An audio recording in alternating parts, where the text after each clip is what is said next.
Bismillahirrahmanirrahim. Assalamualaikum warahmatullahi wabarakatuh. Alhamdulillah. Alhamdulillahilladzi hadana li hadza wa ma kunna linahtadiya laula an hadanallah. Asyhadu an la ilaha illallah wahdahu la syarikalah wa asyhadu anna Muhammadan abduhu wa rasuluhu mab'uts rahmatan lil alamin. Allahumma sholli wa sallim wa barik ala sayyidina Muhammad wa ala alihi wa sahbihi ajmain, amma ba'd. Jamaah salat zuhur yang dimuliakan Allah, Ramadan itu kerinduan setiap orang beriman, dan kita bersyukur kepada Allah kita dipertemukan dengan sesuatu yang kita rindukan. Mudah-mudahan kita tidak menyia-nyiakan apa yang Allah beri kesempatan ini, karena tidak ada jaminan bahwa ketika nanti Ramadan hadir kita juga hadir. Ada saatnya ketika Ramadan hadir kita sudah tidak hadir lagi. Maka siapa tahu ini Ramadan akhir dalam hidup kita, kita betul-betul maksimalkan. Ramadan itu juga bulan yang paling banyak diperbincangkan, dibicarakan, didiskusikan, dibahas ya. Tidak hanya di negeri kita, di seluruh dunia yang mana ada muslim, begitu Ramadan orang banyak mendiskusikan, berbincang ya.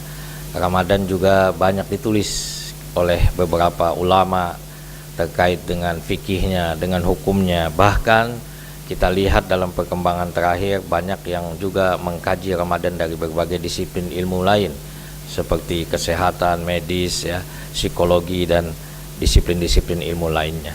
Ini menunjukkan bahwa Ramadan itu bulan yang luar biasa. Itulah yang mungkin akan saya paparkan di sini ya, menyangkut bagaimana paradigma kita dalam melihat Ramadan.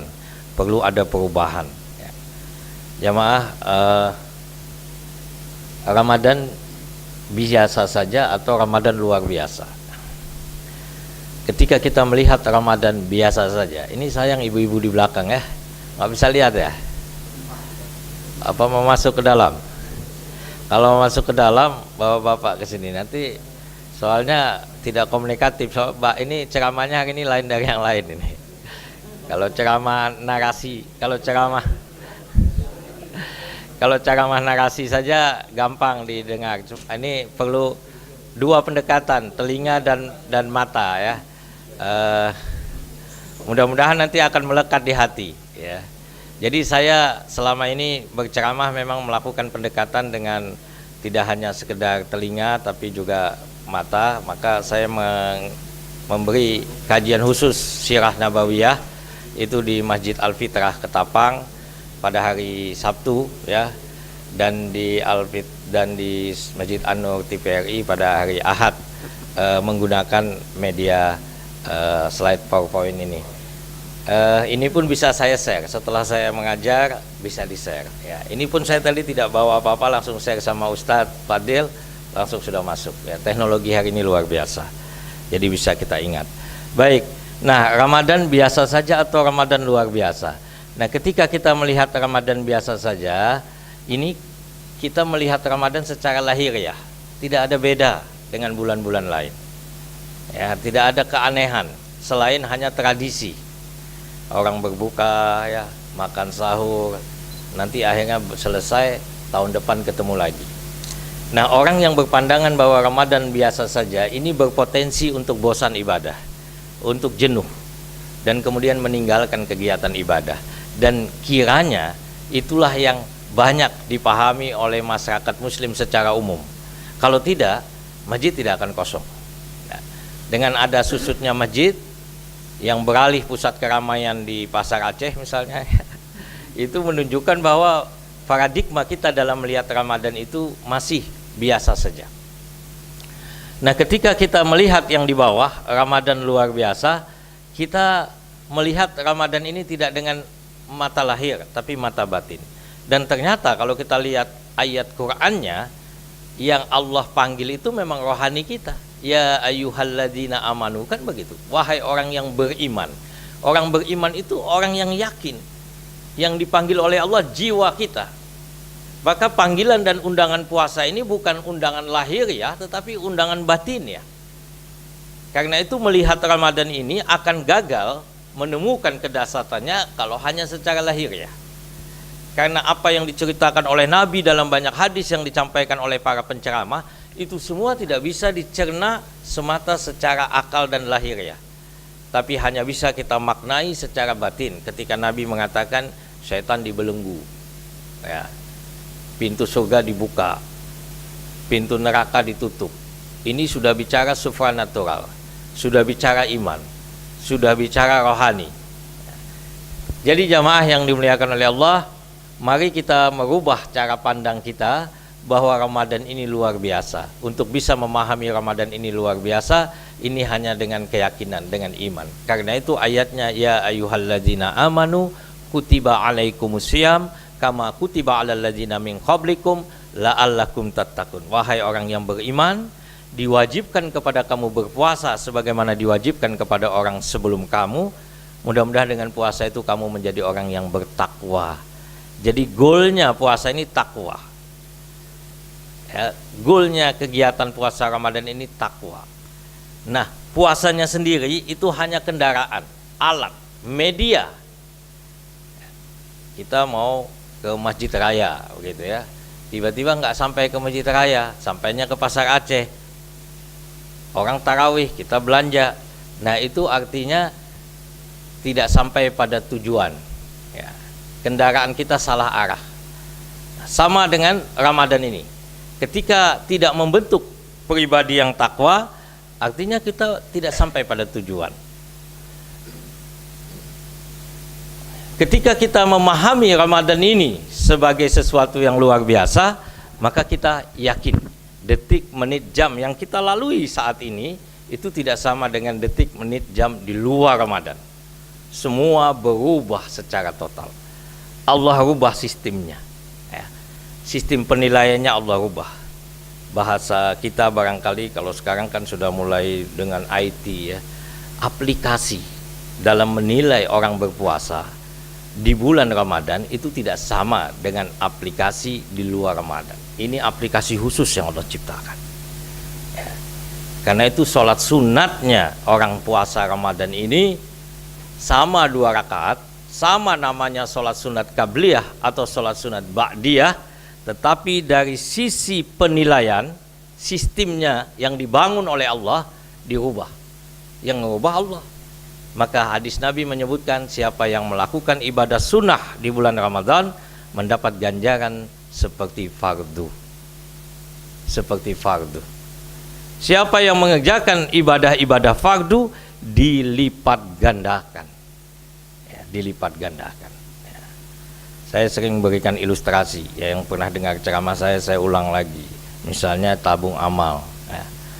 Tabung amal yang berjalan. Sering kita memasukkan tabung amal, ya, berniat untuk bersedekah. Tadi saya sambil jalan juga dapat kiriman WhatsApp video, ya, dari Ustadz Syekh Jabir, ya.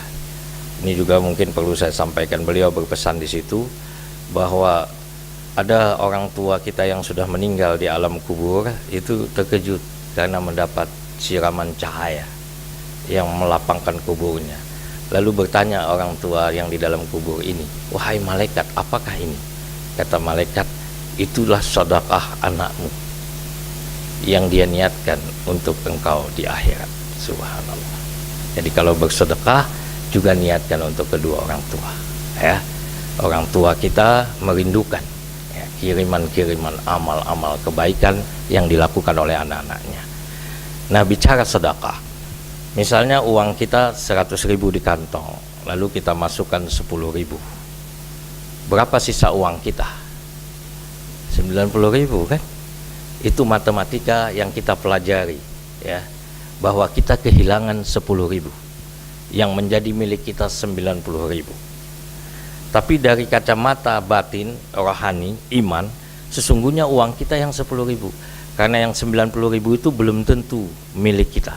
Bisa dia hilang, bisa dia beli sesuatu, makanan, kita makan tidak baca basmalah, tidak menjadi nilai ibadah. Tapi yang 10.000 pasti, karena hadis Nabi mengatakan setiap orang mati diantar oleh 3, kata Nabi, keluarganya, hartanya, dan amalnya. Lalu Nabi melanjutkan, setelah dia dikebumikan, 2 pulang, Nabi menyebut yang pulang itu adalah keluarganya dan hartanya. Tidak ada keluarga yang mau masuk dalam kubur, tidak ada harta yang mau ditimbun dalam kubur. Pasti kuburannya di malam-malam dibongkar orang karena banyak harta.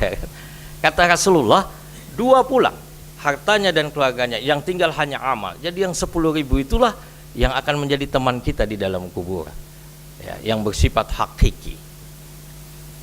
Nah jamaah, di bulan Ramadan ini yang 10.000 tadi dirubah oleh Allah. Ada aplikasi khusus yang Allah siapkan. Ini tentu dengan kacamata iman, ya. Secara lahiriah 10.000 yang kita masukkan, tetapi dia bisa jadi 100.000 karena Rasulullah pernah bersabda, amalan anak Adam itu dilipat gandakan 10. Ya, 10.000 dilipat gandakan 10, 100.000.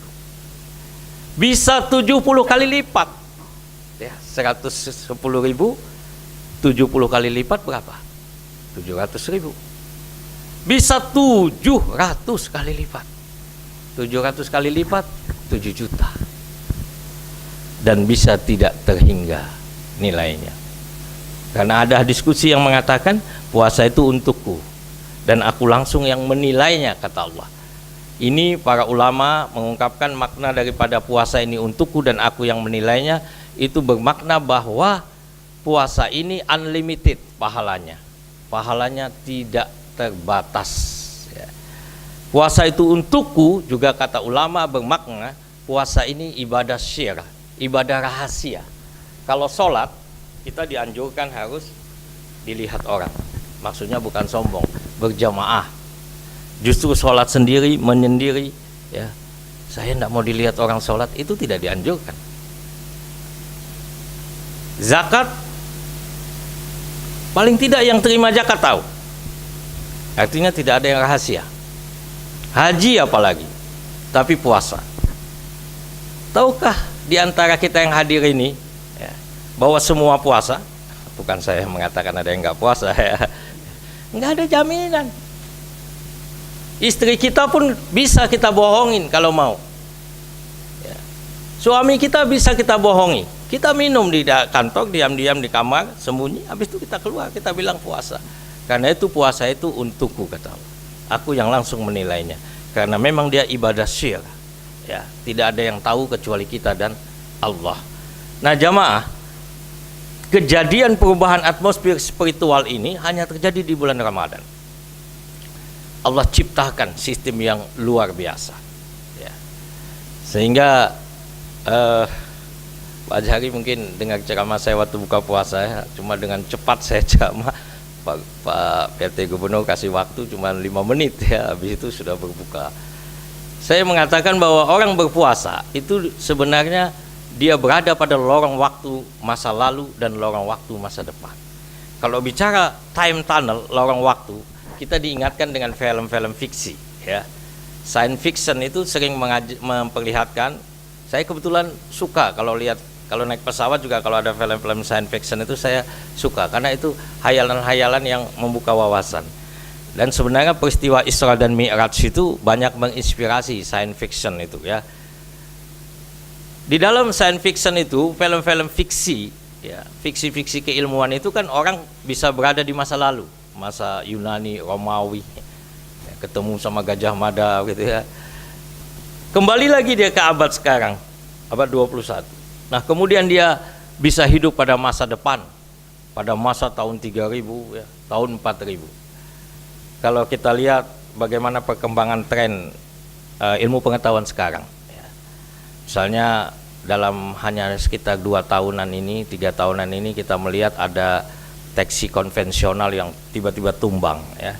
Ada ribuan armada yang dimiliki oleh taksi-taksi konvensional tidak berdaya ketika menghadapi taksi online yang tidak punya armada satupun karena armadanya milik orang, ya. Ini yang disebut revolusi industri 4.0 itu, ya, perubahan-perubahan yang luar biasa terjadi di dunia. Nah, ada yang berhayal nanti taksi online tahun 3000-an itu, ya, sudah ada yang melayang dan kemudian tidak ada supir lagi. Kita cukup pegang aplikasi, saya mau pergi ke Blang Bintang, klik gitu sampai dia di Bapeda, kita tahun 3000 tapi kita nggak ada lagi dah. Itu sudah diolah sedemikian katanya sehingga kita sudah digerakkan semua oleh mesin ya. Saya Fajhari yang umur seperti saya itu terasa ya. Dulu kalau mau ambil uang itu harus ketemu kasir. Teken-teken tunggu kasir, berhadapan manusia dan manusia ya. Kita nggak senyum ataupun kasirnya nggak senyum kita marah. Kita salah sedikit kasirnya lambat-lambati. Sekarang kita masuk ATM, kita tendang itu ATM asal punya gesekan, tetap dia keluarin duit. Ya. Sekarang kita berhadapan sudah dengan mesin. Ya. Dulu betapa sulitnya kita naik pesawat, harus terburu-buru mengejar waktu. Ya. Telat sedikit kita bisa begitu close, nggak bisa lagi. Sekarang kita cukup di kamar kita bisa langsung check in online ya. Selama pesawatnya belum terbang, kita datang tetap harus dilayani karena kita sudah check in. Dia tinggal cetak saja. Bahkan sekarang ini ya di bandara-bandara tertentu nggak perlu cetak lagi, asal ada aplikasinya kita kasih lihat. Ya. Kita tekan saja di tempat otomatisnya itu terbuka sendiri pintunya. Jadi tidak perlu lagi. Nah ini kehidupan masa sekarang nih, masa depan tentu lebih canggih lagi. Bagaimana dengan Ramadan? Ramadan itu membawa kita pada masa lalu dan masa depan. Bagaimana Ramadan membawa kita pada masa lalu? Hadis Nabi. Man shoma ramadhana imanan wahtisaban ghufira lahu ma taqaddama min dzambi. Barang siapa yang berpuasa Ramadan dengan iman, ya berpuasa dengan penuh iman, keyakinan dan ihtisaban, semata hanya mengharap ridha Allah, ghufira lahu ma taqaddama min dzambi. Diampuni dosanya yang telah lalu. Coba bayangkan Bapak dan Ibu, kita bisa masuk lorong waktu masa lalu, menghapus dosa kita, maksiat, kemungkaran yang pernah kita lakukan, ini dapat kita bersihkan melalui puasa Ramadan. Rasulullah yang mengatakan itu. Artinya secara spiritual kita bisa masuk di dalam lorong waktu masa lalu. Man qama, dalam hadis lain man qama ramadhana imanan wahtisaban ghufira lahu ma taqaddama min dzambi. Barang siapa yang menegakkan itu menghidupkan malam Ramadan dengan iman dan ihtisaban, ghufira lahu ma taqaddama min dzambi, diampuni dosanya yang telah lalu. Di antaranya salat tarawih ya, qiyamul lail, membaca Al-Qur'an, berzikir, itikaf, itu adalah bentuk-bentuk kita menghidupkan malam-malam Ramadan. Tapi kalau habis sholat tarawih ngumpul di kafe-kafe, itu tidak termasuk menghidupkan malam Ramadan. Ya, menghidupkan malam Ramadan itu dengan aktivitas ibadah, menghapus dosa yang telah lalu. Jadi kita bisa mundur ke belakang. Bagaimana dengan ke depan? Coba saya ambil ilustrasi uang tadi. Sanggup kita bersedekah setiap malam 7 juta? Berapa ratus tahun kita harus bekerja?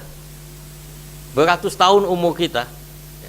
Kalau yang punya rezeki banyak, dia sedekah 100.000 dengan keikhlasan, tingkatan 10, 70, 700 sampai unlimited ini, menurut para ulama itu Allah, terserah Allah, tergantung keikhlasan kita.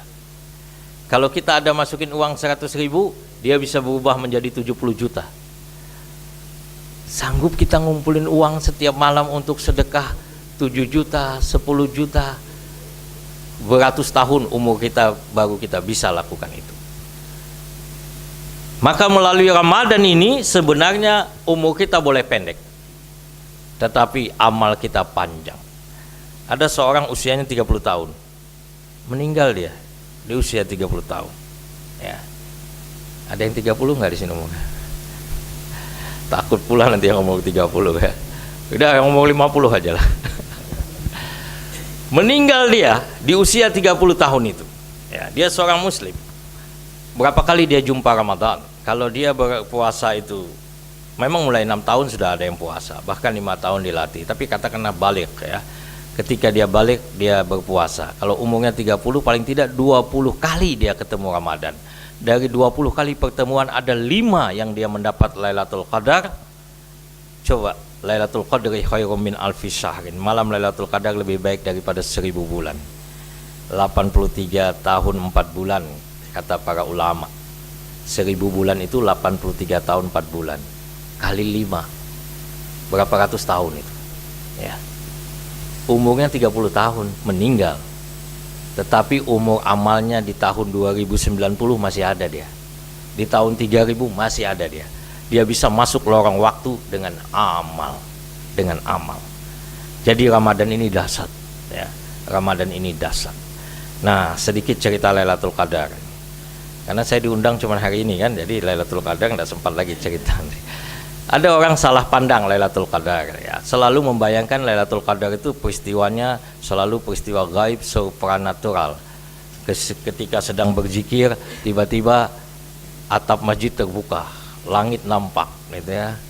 Ada yang membayangkan Lailatul Qadar itu semua pohon-pohon sujud ya. Karena ada cerita di pesantren-pesantren itu sering diceritakan ya, dia menjaga Lailatul Qadar bersama kawan-kawannya, beriktikaf ya, tidak tidur. Tengah malam, malam-malam ganjil itu, tiba-tiba dia batal wudhu, lalu dia pergi ke sumur mengambil wudhu. Waktu dia ambil wudhu kan kopiahnya diambil, dicantolinya di pohon. Ada pohon di situ, ada ranting, dia cantolin. Setelah itu dia ambil wudhu, selesai ambil wudhu, dia tengok kopiahnya nggak ada lagi. Rupanya kopiahnya sudah di atas. Ya, maka dia masuk ke masjid berteriak, Lailatul Qadar baru saja datang. Kenapa? Buktinya apa? Tadi waktu saya ambil wudhu, pohon semua sujud. Sekarang kopiah saya di atas sana, nggak bisa ambil lagi. Selesai saya wudhu, pohonnya bangun lagi dari sujudnya. Nah, ini tentu adalah kisah-kisah ya yang lebih banyak pada hal-hal yang sifatnya sulit diterima dengan nalar kita. Bahkan ada ulama mengatakan kalau ada orang bercerita, tadi malam saya ketemu Lailatul Qadar, itu patut diduga ya, yang dia jumpai bukan Lailatul Qadar.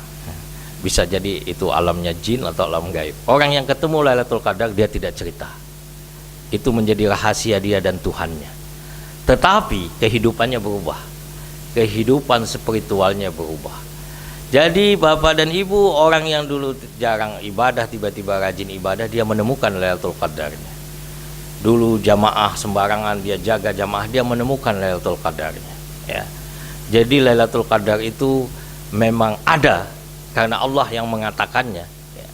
Inna anzalnahu fi lailatul qadar wa ma adraka ma lailatul qadar lailatul qadri khairum min alfi syahri.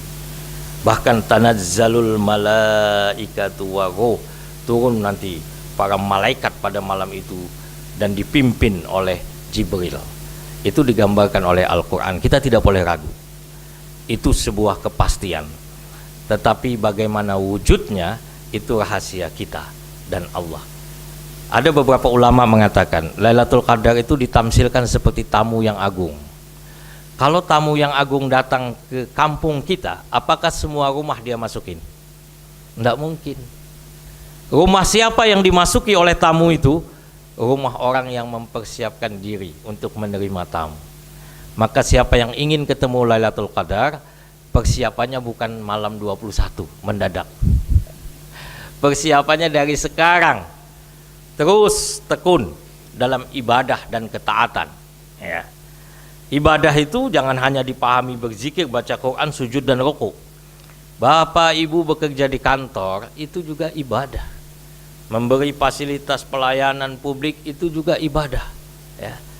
Jadi jangan disangka bahwa yang kita kerjakan itu sia-sia. Tidak, selama kita mencari ridha Allah itu ibadah ya, ibadah. Baik jamaah yang dimuliakan oleh Allah, ini saya kira sudah saya sampaikan pemahaman spiritual ini. Nah, betapa orang dulu melihat Ramadan.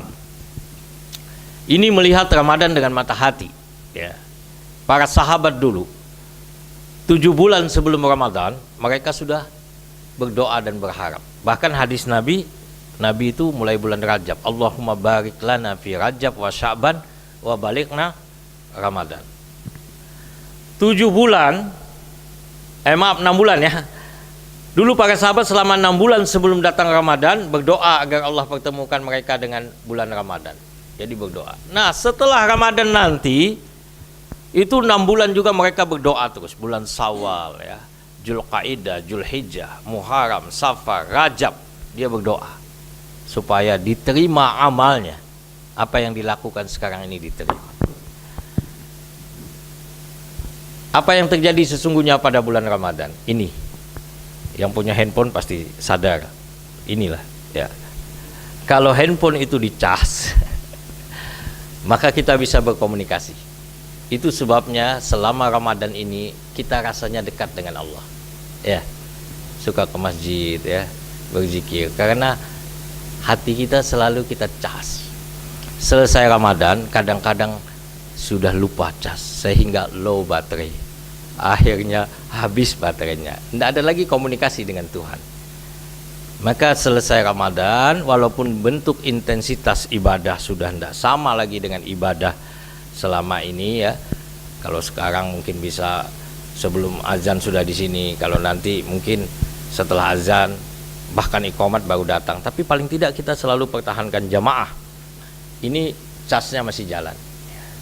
Jadi jangan sampai sekali lagi ini menjadi low baterai, bahkan tidak pernah dicas lagi, tidak ada komunikasi sama Allah.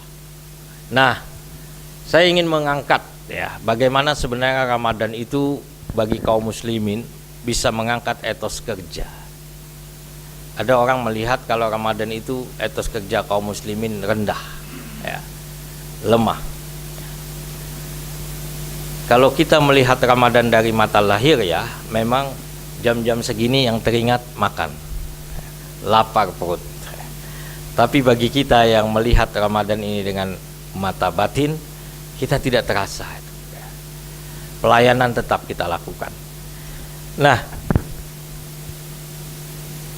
ini saya mengambil rujukan Tabrani Rusan. Dia mengatakan kalau orang memiliki etos kerja itu bisa mendorong timbulnya perbuatan, penggairah dalam aktivitas, penggerak seperti mesin bagi mobil besar ya. Kecilnya motivasi akan menentukan cepat lambatnya suatu perbuatan. Ramadan itu sebenarnya mendorong kita untuk timbul perbuatan baik ya, bergairah dalam aktivitas, bisa menggerakkan seperti mesin. Ini yang ingin dibangun di dalam puasa Ramadan. Jadi kalau Ramadan itu pikirannya tidur saja, karena ada hadis mengatakan tidurnya orang puasa ibadah ya, tapi saya banyak dengar ulama mengatakan itu bukan hadis katanya ya. Bukan hadis itu. Tidurnya orang berpuasa jadi ibadah kalau dia bangun bikin masalah. Nah, bisa. Ya, lebih bagus tidur aja dia daripada dia bangun bikin masalah ya. Jadi kita harus tingkatkan etos kerja. Kemudian tujuan puasa juga yang lain yang luar biasa, ini membangun karakter ya, membangun karakter. Karena itu Imam Al-Ghazali mengatakan puasa itu ada 3 level. Level 1, level 2, level 3. Kita biasanya kalau level itu kan kalau pesan nasi goreng, kalau GoFood itu ada level 1 itu tidak pedas, level 2 pedas, level 3 nasi goreng gila, pedas sekali gitu ya. Yang biasa beli lewat online ya, karena saya kalau di Jakarta malas keluar, saya buka GoFood itu, nasi goreng ini ya. Terus ada level 1, level 2, level 3. Tapi yang dimaksud Imam Ghazali bukan nasi goreng, ini pasti lapar nih jam segini. Imam Al-Ghazali mengatakan puasa level 1 itu istilah beliau puasa awam. Puasa level 2 puasa khusus. Puasa level 3 puasa khususil khusus. Nah, puasa awam itu kata Imam Al-Ghazali adalah puasa yang sekedar menahan lapar dan haus saja. Dan hubungan siang suami istri, hubungan intim. Yang lain bebas. Mata mau kemana bebas ya, tangan mau kemana bebas, kaki tidak ada urusan.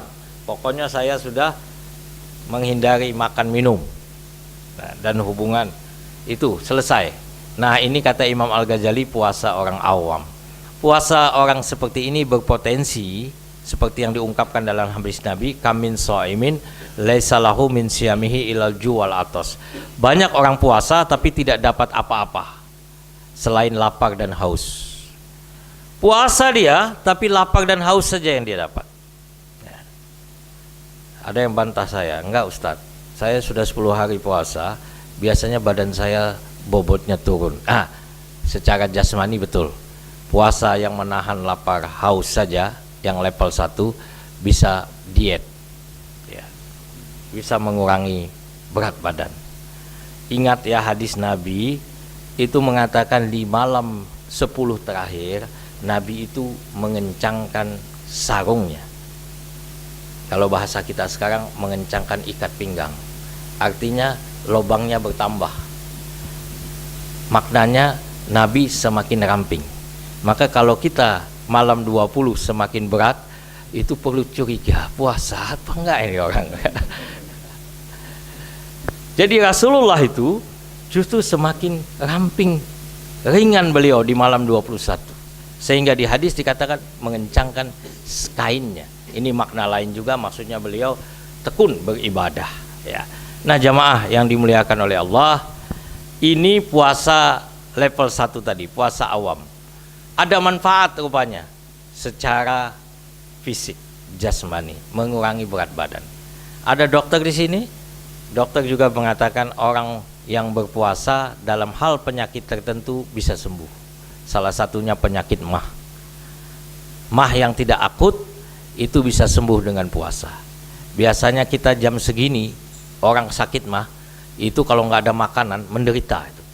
Perutnya sakit karena lambungnya luka. Orang mah itu kan lambung luka. Saya pernah diceritain dokter seperti aspal itu. Kalau aspal itu tekopek, ya kan berlobang. Kata dokter beginilah dalam perut kita, ya. Mah itu sebenarnya sama dengan sariawan.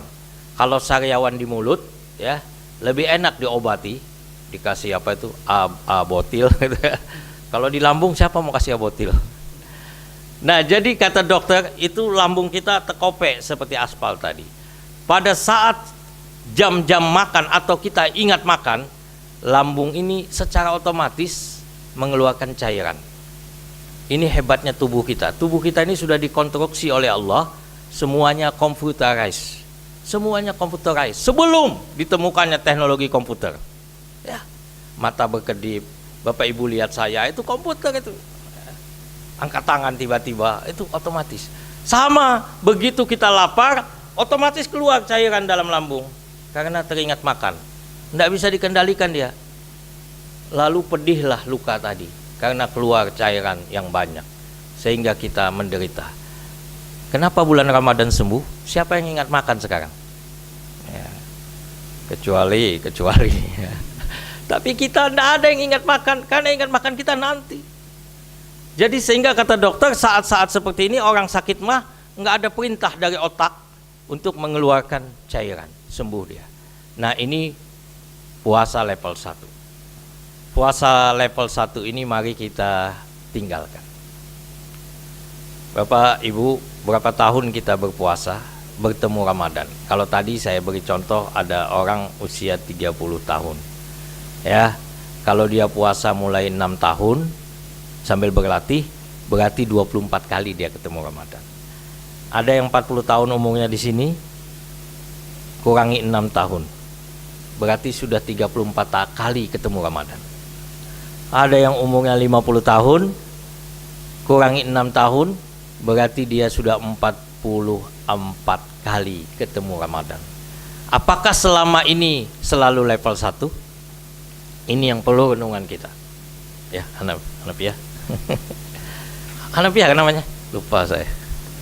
Firdaus belakangnya. Apakah kita puasa selama ini level 1 terus, dan naik-naik kelas? Nah, ini yang perlu kita renungkan. Puasa level 2 inilah sebenarnya puasa yang ideal. Yang tadi, puasa ini hanya alat kendaraan yang bisa mengantar pada takwa. Puasa level 2 ini puasa khusus. Kata Imam Al-Ghazali, dia mempuasakan juga indranya. Mata dia puasakan. Ya, dari melihat hal-hal yang tidak tepat, hal-hal yang tidak baik, dia tinggalkan. Kupingnya dia tinggalkan dari hal-hal yang mendengar tidak bagus. Tangannya dia gunakan untuk hal-hal yang manfaat, ya. Bantu masjid, ya, datang lebih awal, menyiapkan bukaan puasa. Oh, itu luar biasa. Ya. Ngangkat aqua pas orang lagi sholat tarawih, bagi-bagi air mineral itu juga bagaimana tangan ini terus bermanfaat. Demikian juga kaki. Maka puasa yang demikian tidak hanya mendapat manfaat jasmani, tapi juga manfaat yang disebut dengan kecerdasan emosional, membangun karakter. Inilah yang ingin saya sampaikan, membangun karakter. Nah, puasa yang ketiga ini khususil khusus. Ini puasa hati. Ini kata Imam Al-Ghazali, puasanya para nabi dan orang-orang siddiq. Tapi bukan berarti kita tidak bisa. Paling tidak beririsan, mendekati ke sana, ya, meningkatkan kualitas puasa level 2. Menjaga hati itu kan ada lagunya. Jagalah hati, jangan kau nodai, kan begitu. Saya tidak pandai nyanyi soalnya. Hati kita sering ngomong sendiri. Saya kadang-kadang melihat orang bisa ngomong sendiri hati saya. Ya. Jilbabnya kok tidak match ya sama bajunya. Hati sering ngomong sendiri. Mempuasakan hati ketika ada hal-hal yang demikian, segera istighfar, berzikir, mohon ampun dengan Allah. Ini meningkatkan kualitas puasa kita. Nah, jamaah yang dimuliakan oleh Allah, ini saya ingin cerita tentang karakter ini. Ternyata penelitian mengatakan majunya bangsa-bangsa besar di dunia ini, Jepang, ya, Korea Selatan, Finlandia, ya, Norwegia, Denmark, ya, Singapura, itu karena mereka bangsa yang punya karakter. Nabi sudah bersabda, innama bu'istu liutamima makarimal akhlak. Sungguhnya saya dicipta untuk membangun akhlak. Jadi puasa hari pertama, kedua, ketiga itu sebenarnya tujuan kita untuk membangun sebuah akhlakul karimah. Ya. Apa penyebab kemajuan suatu bangsa? Para ahli mengatakan ada 3. Bangsa itu punya karakter, punya kompetensi, dan punya literasi. Kalau karakter itu dibangun dari ibadah sebenarnya. Kalau kita yang muslim, ya, sholat itu membangun karakter. Siapa yang sholat tidak berwudu? Tidak ada, kecuali yang nggak ada air pakai tayamum. Tapi secara umum semua orang sholat bersuci namanya. Tapi begitu selesai sholat, buang tisu sembarangan, minum air mineral, lempar sana lempar sini, malah disepak botolnya, itu berarti dia tidak mengamalkan, ya, nilai daripada ibadah sholat. Jadi sholat itu membangun karakter. Itu dari bersucinya, belum dari sholatnya. Sholat berjamaah ada imam, ya, ada makmumnya. Di sini kita dibangun etika hidup dalam kepemimpinan. Tiba-tiba imam salah baca, boleh kita teriak, imam salah hoi? Enggak bisa, batal sholat kita. Diajarkan kita subhanallah, santun menegur, ya, pemimpin yang salah. Subhanallah, artinya yang benar hanya Allah, yang tidak salah hanya Allah. Kita ini manusia, maha suci engkau Allah.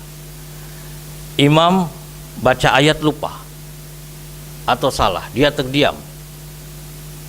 Apa terus kita bilang? Imamnya lupa, bubar sholat, ya kan? Maka di belakang imam itu disyaratkan orang-orang yang memahami fikih sholat. Kalau kejadian nanti imamnya batal, di belakang orang yang nggak jelas gimana? Ya. Dulu katanya di Blower ada kejadian kan, imam sujud, ya, batal, terus imamnya keluar, orang lama sujud gitu kan. Akhirnya di belakang imam bangun sebentar, dia ngintip, oh imamnya ndak ada. Kalau dia ngerti fikih, dia akan bertakbir keras, Allahu Akbar, dia mengganti imam. Ndak perlu maju karena sedang duduk, selesaikan sholat. Karena dia ndak paham, dia berdiri, hoi batal nih, imam nggak ada. Saya pernah dengar katanya ada kejadian seperti itu, ya. Jadi sebenarnya semua kita dibangun akhlak, ya, dibangun akhlak.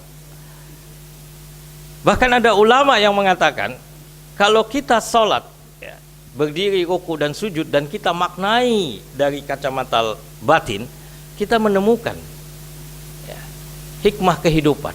Hai Faisal, ketika berdiri, Allahu Akbar. Hai Faisal, kamu nggak selamanya muda, kamu nggak selamanya kuat, kamu nggak selamanya sehat, kamu nggak selamanya punya jabatan. Ruku kita, ruku itulah kamu pensiun, ya, kamu sakit, kamu sudah tua. Kemudian tidak selamanya ruku kan, sujud, sujud itulah peringatan Allah. Sehebat apapun kamu pasti mati, kamu pasti pulang kembali ke dunia. Bahkan ada ulama mengatakan sujud 2 kali itu bukan tanpa makna. Kenapa sih kita sujud 2 kali? Memang tidak dijelaskan oleh Rasulullah. Kita hanya sami'na wa ata'na. Apa yang beliau kerja kita kerja. Tapi kata ulama, sujud pertama itu sebenarnya mengingatkan kita, kamu dulu dari tanah, tidak ada apa-apanya, asal usulmu tanah.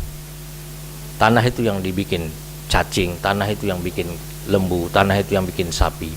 Tapi tanah yang ini untuk kamu manusia, kamu dibangkitkan sebagai manusia. Wamah apa laqad khalaqnal insana fi ahsani taqwim.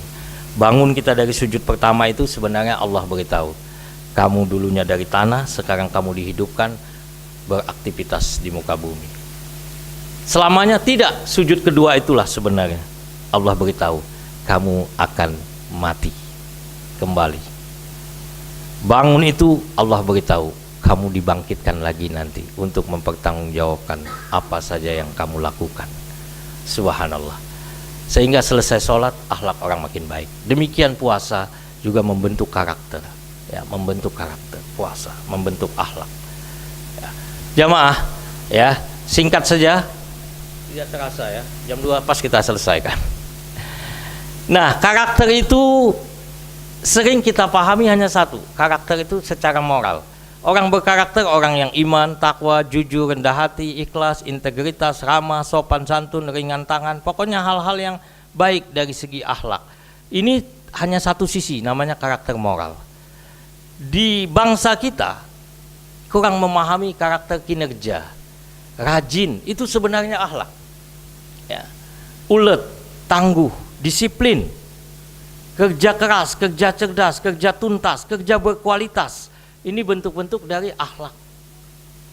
Nah, yang kontradiktif terjadi, ada orang jujur tapi tidak disiplin, malas, jujur dia betul, ya, sopan dia, ya. Ketemu orang baik dia, ringan tangan malah, ya. Tapi dia malas, masuk kantor jarang, tidak nyambung. Ada orang kerja keras, belum datang pimpinan sudah di kantor dia, disiplin luar biasa, tapi culas. Ini juga tidak nyambung. Jadi ini yang harus kita sadarkan, kita bangun, ya, pemahaman karakter ini. Bagaimana memahami karakter itu tidak dari satu sisi karakter moral, tapi juga ada karakter kinerja. Dan inilah yang dimiliki oleh bangsa-bangsa maju, termasuk Nabi Muhammad. Nabi Muhammad itu dua-dua karakter muncul dalam jiwa beliau. Baik, nah kemudian kompetensi ini juga yang dimiliki oleh dunia maju sekarang. Kompeten adalah kecakapan atau keterampilan yang dimiliki seseorang dalam bidangnya. Itu didukung oleh knowledge, ya, kita punya ijazah, sarjana, ya, S1, S2, S3, S7, Samsung S7 ada S10. Kompetensi tidak hanya mengetahui apa yang harus dilakukan, tetapi melakukan apa yang diketahui. Nah, ini bedanya, ya. Orang yang punya kompetensi itu bukan hanya sekedar tahu. Banyak orang yang dia itu tahu, ya, tapi tidak melakukan apa yang diketahuinya. Jadi orang yang punya kompetensi adalah orang yang tahu dan melakukan apa yang diketahuinya. Ada rumusan indikator kompetensi itu ada 4K. Sifat orang-orang yang punya kompetensi, kritis dia. Jadi kalau punya anak buah kritis, nah, jangan marah. Dia bilang, Pak Kabid atau Pak Kasubag, ini sebenarnya bukan begini. Kita harus senang, ya. Kritis, kreatif, ini yang melahirkan inovasi-inovasi. Komunikatif, ya. Kolaboratif. Ini yang sering disebut 4K. Ini adalah gambaran kompetensi. Nah, yang terakhir literasi. Literasi ini keterbukaan wawasan. Kita sering menganggap literasi itu hanya baca. Tapi literasi itu bisa literasi budaya, teknologi, dan keuangan. Ada ilmuwan yang berseloroh, katanya literasi bangsa Indonesia dalam hal baca, ya, minat baca tinggi, daya baca rendah. Indikatornya WhatsApp. Di mana-mana kita nggak pernah lepas dengan WhatsApp. Artinya minat baca tinggi. Sampai ada orang jatuh dari tangga gara-gara WhatsApp, masuk kolam gara-gara WhatsApp. Tapi begitu bacaannya panjang, ada pesan-pesan agama, kita skip terus, dihapus atau dibuang. Daya baca rendah. Jadi jamaah yang dimuliakan oleh Allah, saya kira selama Ramadan kita seperti ini, dan selesai Ramadan jangan sampai seperti ini. Ya. Sebenarnya ada beberapa hal lagi, tapi saya pikir ini bahan sudah saya beri, ya, nanti bisa dipelajari sendiri bagaimana supaya tetap seperti ini. Diantaranya tetap menjaga jamaah, membaca Al-Quran, mempertahankan infak sedekah, ya. Nah, kalau tidak kita akan seperti ini nanti selesai Ramadan, tidak pernah lagi disirami. Pak Ajari dan kawan-kawan semua, barangkali itulah yang bisa saya sampaikan. Apakah ada pertanyaan biasanya? Boleh kalau diizinkan, kalau ada yang ingin menanyakan, ya silahkan, langsung saja. Pas, ibu-ibu. Kalau tidak ada, terima kasih banyak. Ya, jangan penasaran nanti setelah pulang. Baik, demikian yang bisa saya sampaikan, ya. Kalau ada salah dan khilaf itu dari saya, dan saya mohon ampun kepada Allah. Kebenaran hanya milik Allah semata. Subhanallahi wa bihamdihi, subhanallahi wa bihamdika, asyhadu an la ilaha illa anta, astaghfiruka wa atubu ilaik. Assalamualaikum warahmatullahi wabarakatuh.